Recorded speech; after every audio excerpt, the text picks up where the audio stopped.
اللهم صل على امیر المؤمنین علی بن ابی طالب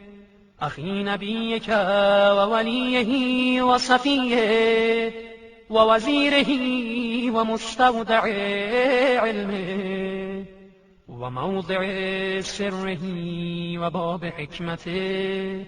و الناطق بحجته والداعي إلى شريعته وخليفته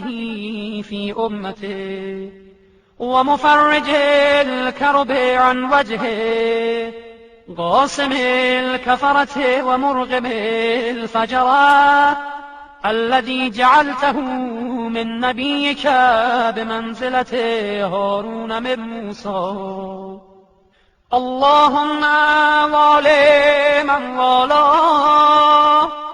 وعاد من عاداه وانصر من نصره واخذل من خذله والعن من نصب له من الأولين والآخرين وصل عليه أفضل ما صليت على أحد من أوصياء أنبيائك يا رب اللهم